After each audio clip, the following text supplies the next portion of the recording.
ये student good morning. आज हम जो कल होमवर्क किया था उससे नेक्स्ट होमवर्क स्टार्ट करेंगे। ओके, देखिए 3.5 में निम्न रैखिक समीकरणों के युग्मों में से किसका एक अद्वितीय हल है, किसका कोई हल नहीं है, या किसके अपरिमित रूप से अनेक हल हैं। अद्वितीय हल की स्थिति में उसे वज्र गुणन विधि से ज्ञात कीजिए। देखिए डियर स्टूडेंट, जो भी स्टेटमेंट दे रखी है उससे पहले हम ये चेक करेंगे कि अद्वितीय हल है या कोई हल नहीं है या अनेक हल हैं। ठीक है, ये स्थिति आपको याद होगी, नहीं याद है तो एक बार रिवाइज कर लेना। ओके डियर स्टूडेंट, देखिए सबसे पहले हमारे पास जो भी इक्वेशन दे रखी है उसको हम A1 B1 C1 A2 B2 C2 की वैल्यू कंपेयर करा लेंगे उनसे। ओके, तो लिख लीजिए।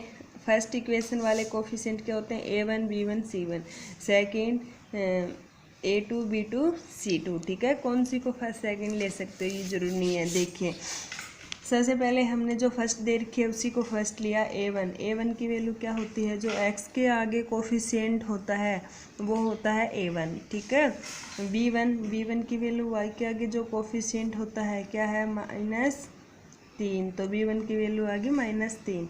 C1 जो भी कांस्टेंट टर्म है वो होती है आपके पास C1, तो C1 की वैल्यू है -3। ठीक है, इसी प्रकार से आप क्या करोगे कि A2 की वैल्यू क्या है? 3, B2 की वैल्यू -9, C2 की वैल्यू -2। ठीक है, आप ये चेक कर लीजिए। ये तो हमने पहले वाले एक्सरसाइज में किया था। A1/A2 क्या है? A1 की वैल्यू 1, A2 की वैल्यू 3, तो 1/3। B1/B2 -3/-9 काटा तो 1/3। C1/C2 कितना है? -3/2 मीन 3/2। देखिए ऐसी कौन सी स्थिति होगी है? A1/A2 तो बराबर है B1/B2 के, बट C1/C2 के बराबर नहीं है। तो ऐसी स्थिति में क्या होता था? उस समीकरण का कोई भी हल नहीं निकलता था। ठीक है, कोई हल नहीं है इस समीकरण का। ओके, नेक्स्ट देखिए 2x + y - 5 बराबर है 0। 3x + 2y - 8 बराबर है 0। A1 B1 C1 A1 की वैल्यू 2, B1 की वैल्यू 1, C1 की वैल्यू -5। ओके, A2 की वैल्यू 3, B2 की वैल्यू 2, C2 की वैल्यू -8। ठीक है, देखिए इससे आगे हम कंपेयर कराते हैं। A1 की वैल्यू है 2, A2 की वैल्यू है 3, 2/3। B1/B2 1/2, C1/C2 5/8। ठीक है, क्या हुआ? A1/A2 किसके बराबर नहीं है? B1/B2 के नहीं है, तो इसका एक यूनिक हल होगा, मतलब अद्वितीय हल होगा। ओके, जो भी समीकरण दे रखे हैं अब हम उनको फिर से लिख लेते हैं। अद्वितीय हल होगा तो वज्र गुणन विधि से इसको सोल्व करना है डियर स्टूडेंट। ठीक है, देखिए हमने जो हमारे पास समीकरण थे उनको लिखा। फॉर्मूला ये होता है डियर स्टूडेंट। देखिए सबसे पहले हम ये लिखते हैं ऊपर x y, एक थोड़ा गैप दे देके। ठीक है, x वाले के आगे, x वेरिएबल के आगे क्या लिखा जाएगा? B1 B2, इसके पीछे C1 C2। ठीक है, अब y के आगे क्या लिखा जाएगा? A1 A2। ठीक है, एक के आगे क्या लिखा जाएगा? B1 B2। देखिए लिखना कैसे है आपको?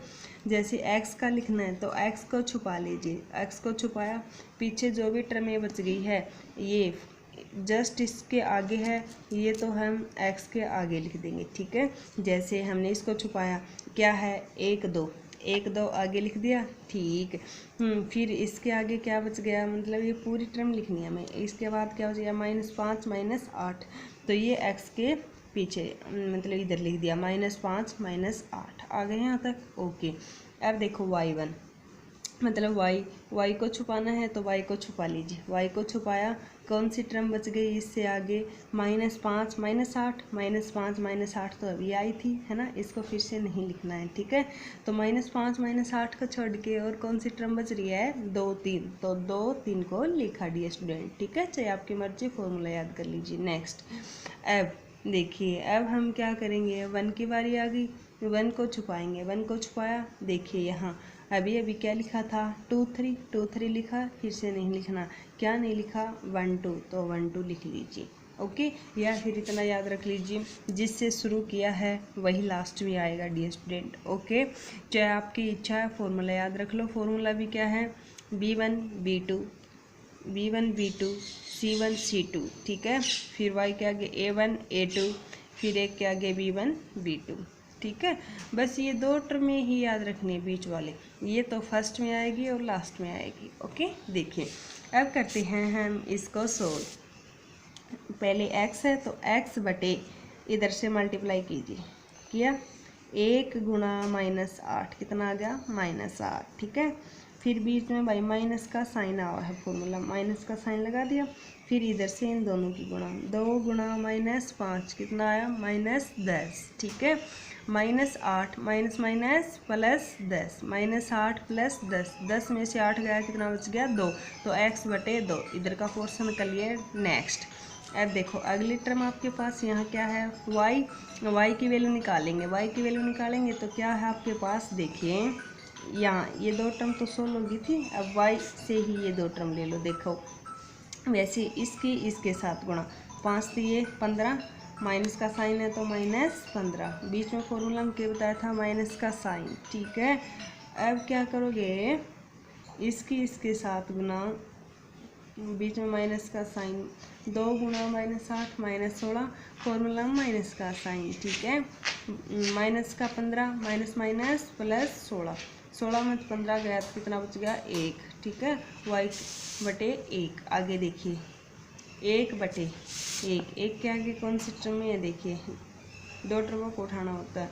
2 गुणा 2 कितना आ गया 4, 3 गुणा 1 3, और बीच में माइनस का साइन, ठीक है। 4 में 3 गया तो कितना बच गया 1, तो 1 बटे 1। देखिए डियर स्टूडेंट, हमें x y की वैल्यू निकालनी है बारी बारी से। ये तीनों आपस में क्या हैं, बराबर हैं। ये दोनों वेरिएबल को कांस्टेंट के बराबर रख देते हैं, तो क्या होगा x बटे 2 किसके बराबर होगा 1 बटे 1 के। आर पार गुणा करी, x की वैल्यू आ गई 2, ठीक है। वैसे ही इसको इस कांस्टेंट के बराबर रखेंगे, y बटे 1 बराबर है 1 बटे 1, ठीक है। आर पार गुणा करी, y की वैल्यू आ गई 1 डियर स्टूडेंट, ठीक है। नेक्स्ट देखें थर्ड पार्ट, आप कंपेयर करा के देखना, तीनों के तीनों A1 बटे A2 B1 बटे B2 C1 बटे C2 तीनों के तीनों बराबर आएंगे तो उसके अनेक हल होंगे। आपको ऐसी स्थिति में आगे सॉल्व नहीं करना है। ओके, फोर्थ पार्ट देखिए। फोर्थ पार्ट आपके पास है, सबसे पहले दिखाई दे रहा है A1 B1 C1 की वैल्यू लिख लेना, A2 B2 C2 की वैल्यू लिख लेना। ओके, कंपेयर करा के देख लेना इनकी वैल्यू रख के, ये दोनों बराबर नहीं आएंगे। A1 बटे A2 बराबर नहीं होगा B1 बटे B2, तो ऐसी स्थिति में यूनिक हल होगा, मतलब अद्वितीय हल होगा। अद्वितीय हल है तो कैसे करना है आपको, वज्र गुणन विधि से ही करना है। ओके डियर स्टूडेंट, अब हमें लिख लीजिए x y 1, x के आगे क्या कोफिशिएंट लिखते थे पता है, B1 B2, ठीक है। और इसके B1 B2 लिख लिया, फिर इसके आगे C1 C2, ठीक है। y के आगे देखो B1 B2 C1 C2 आ लिया, तो अब किसकी बारी है A1 A2, ठीक है। क्या पोर्शन बताया था, जो टर्म स्टार्ट हुई है उसी से लास्ट में ख़त्म होगी, तो B1 B2 एक के आगे। ओके, इनकी वैल्यू रख लेना, वैल्यू रखी, फिर x बटे वैसे ही इधर से गुणा कर लेना, -3 -15 की, माइनस माइनस प्लस 3 5 15 3 45, बीच में माइनस का साइन, -3 -7 की गुणा 21, तो गुणा करेंगे तो आपके पास क्या आ गया -21, ठीक है। 45 में से 21 गया तो कितना बच गया 24। नेक्स्ट अब y वाला करेंगे तो ऐसे ही इधर से गुणा, -7 गुणा 3 कितना आ गया -21, बीच में माइनस का साइन, ठीक है।